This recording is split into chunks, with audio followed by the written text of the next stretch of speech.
कुरुक्षेत्र के युद्ध क्षेत्र में युद्धारंभ के पूर्व जब भगवान श्री कृष्ण ने अर्जुन को कर्म, उपासना और ज्ञान का उपदेश दिया था, तब अंत में अर्जुन ने पूछा, प्रभु, इस संसार में सत्य क्या है? इसके उत्तर में श्री कृष्ण ने कहा, मित्र, इस संसार में एक ही तथ्य सत्य है और वह है इस धरती पर जन्म लेने वाले की अनिवार्यतः मृत्यु होना, यानी जो जन्मा है वह मरना अवश्य है।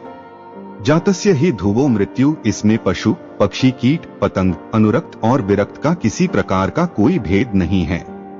प्राणी की मृत्यु पर किसी एक विचारक ने मृत्यु की अनिवार्यता के संबंध में यह भी कहा है कि मृत्यु के लिए 3 स्थितियां ऐसी होती हैं जो किसी की भी मृत्यु के पूर्व विद्यमान रहती हैं।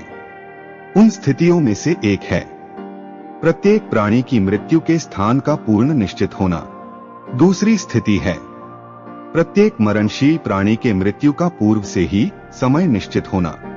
और तीसरी स्थिति है मरणधर्मा जीव की मृत्यु का कोई न कोई कारण होना।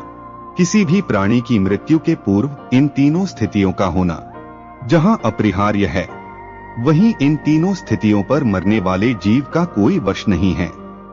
प्राय कभी कभी हम यह देखते हैं कि कोई जीव अपने मरण स्थान से बहुत दूर होता है, किंतु किसी न किसी कारण से वह अचानक ही वहां पहुंच जाता है जहां उसका मरण निश्चित होता। इस स्थिति को न तो मृत्यु प्राप्त होने वाला जीव जानता है और न उसके सगे संबंधी ही जान पाते हैं। एक बार एक भविष्यवक्ता पंडित जी खड़े खड़े हंस रहे थे। उसी समय वहां से निकलते हुए नारद जी ने उनसे उनके हंसने का कारण पूछा। पंडित ने कहा कि मैं यह देख रहा हूं कि कुछ क्षणों के बाद उस एक छोटी सी बिल्ली को यहां से 400 कोस दूर मरना है और यह अभी यहीं है। नारद जी ऋषि थे। वे बोले, मैं इसे अभी एक दूरस्थ गुफा में छिपा देता हूं, फिर देखता हूं यह कैसे मरती है। नारद जी ने उसे उठाया, अपनी समझ से बहुत दूर गहन गुफा में उसे छिपा दिया।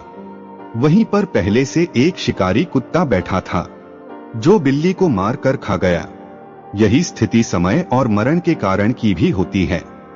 इसीलिए यह कहा जाता है कि विद्या, कर्म, धन, आयु और निधन का स्वरूप जीव की मां के गर्भ में आते ही निश्चित हो जाता है, जिसमें परिवर्तन कर पाना किसी के वश में नहीं होता है।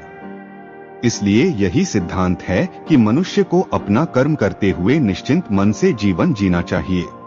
मैं आशा करता हूं आपको यह वीडियो पसंद आया होगा, तो वीडियो को लाइक कर दीजिए और चैनल को सब्सक्राइब करके बेल आइकन को दबा लीजिए।